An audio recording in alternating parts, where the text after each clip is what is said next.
Right then, good people, welcome back to the channel. It's Clint Sharp Solutions. So the pre-spray, it's been sitting in this carpet now for about 10 minutes. The restretch is done. As you can see, that looks a lot better, and more than it looking better, it's now not a tripping hazard for the customer, because this customer of mine is elderly, and it was only going to get worse till the carpet literally formed that for ever, basically, until it was restretched. It was going to mold to the lump that I had in it, and obviously down time it could have got worse and it could have became a tripping hazard. So pre-spray's been done about 10 minutes. Just going to CRB. As you can see, CRB was cleaned out, and that is absolutely spanking. So reason I'm showing you that, this is a polyester carpet, and it's been done a long time. You can see where maybe an ottoman has been at the bottom of the bed. That pile has not been touched. This is a polyester carpet. Seen a lot of wear, and what I've said to the customer is, I actually think that could have been from the underlay and the subfloor that's been pulled up with vacuuming through the years, or it could be soiling. But the reason I've said this to the customer is the carpet's very thin, and it's worn very thin, and the underlay is probably a pile of dust in this room. No doubt this carpet's been down, looking at it, I'm going to say 30 years, maybe longer. It's been down a very long time. I haven't asked the customer, but I'm going to say it's around that sort of time. I'm going to say 30, maybe 30 to 40 years, in fact. So, right, let's get the CRB on.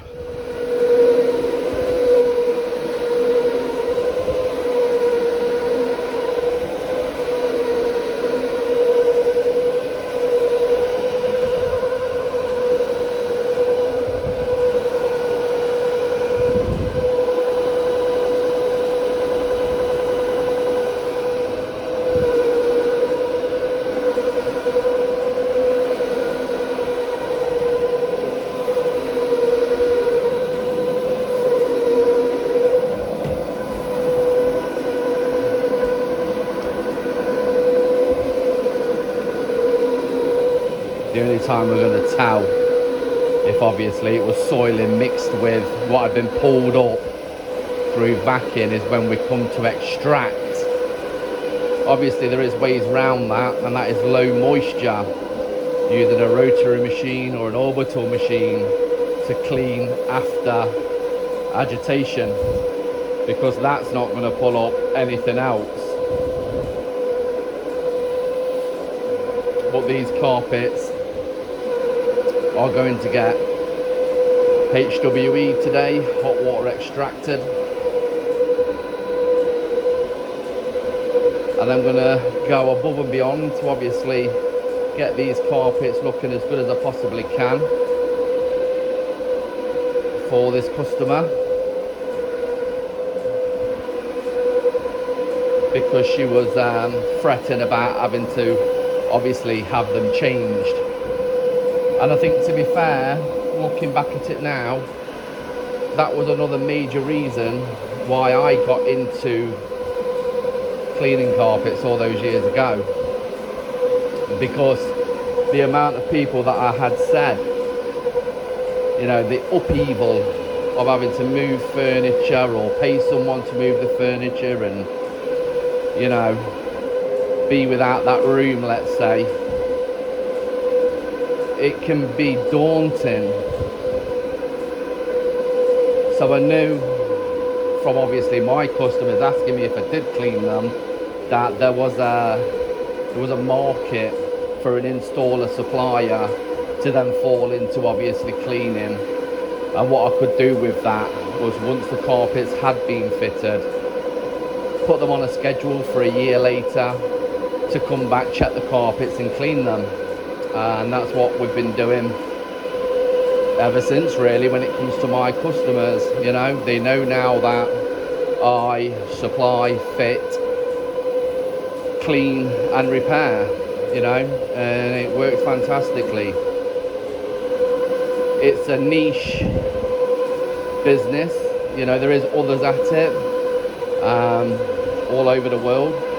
The beauty of having social media lets you know these things. There's a couple of guys out there in Australia that do exactly the same as I do, and there's a couple of guys out there in the States that I'm aware of that obviously do what I do. Look at that. Ooh, she's a beauty. Lovely pass. Just underneath that bit there, knowing the homes with obviously installing. This bit here, there is a concrete half underneath that floor, so obviously it's a very solid area that, so it would have made for good agitation.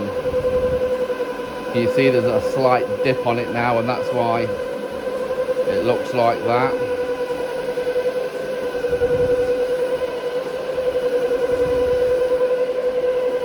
Over the years I've had customers say, like most, once you've agitated they think that you've cleaned the carpets, and they're amazed. Naturally you would be at even this kind of stage when you start to see it open up before your eyes.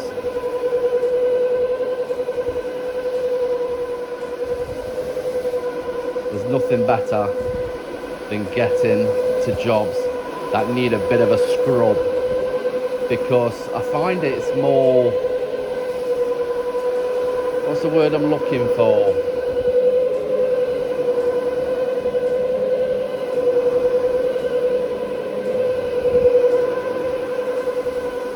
Your customers are more thankful for it. The word has gone totally from my mind, but they are more appreciative when you restore their carpet. There's nothing more I would have liked than an empty bedroom to come in here and, you know, get wall to wall for this customer, but it is what it is. And no doubt those drawers and what have you are full of medicines and all sorts of bits and bobs, so I'm not going to start lifting them up. But all the warped areas are being done. And as always guys, to the best of my ability, I'm just going to shut that door too so I can get behind it. Probably bring my hand tool in for down there and down the sides as well. A little upholstery tool or something will work wonders there.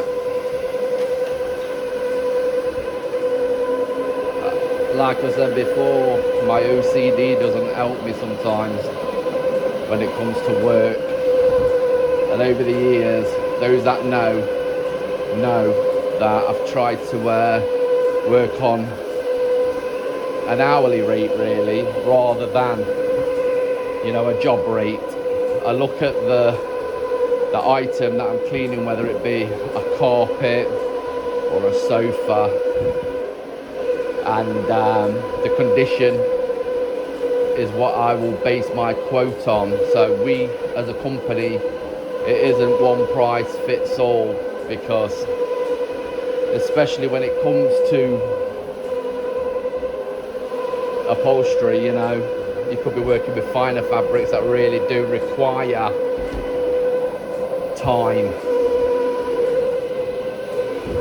and I'd rather give it that time and price it correctly on how long it's going to take me to clean it, you know, and to keep a profit coming in the door and giving the customer a valued costing that they can see value in.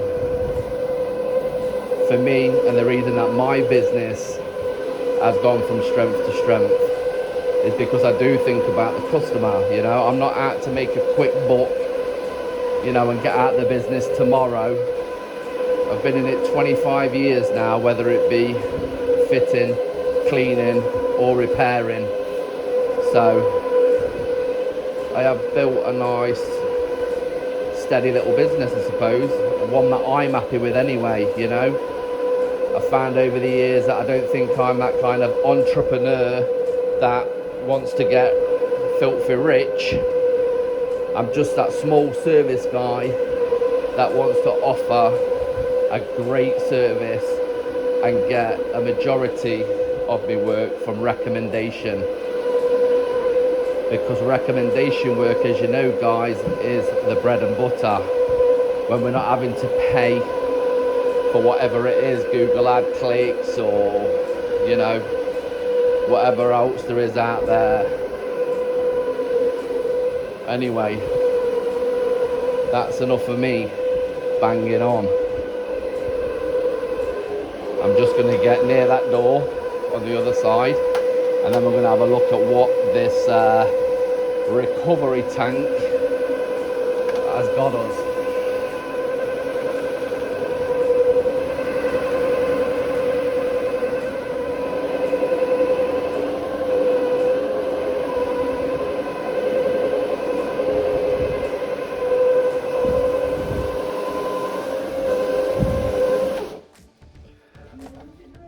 Oh, I'm okay, thank you, love. No, I'm great, cheers. I've got some water in the van, but thank you. Oh, there we go. It's not too bad. Get some gloves on before I touch that. All right.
All right, Brenda, finished.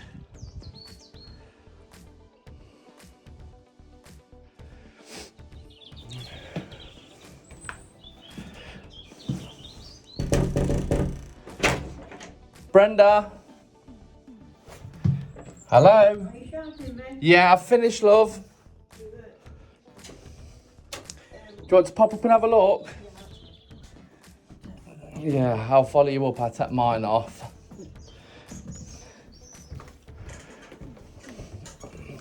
So, obviously re-stretch that landing for you.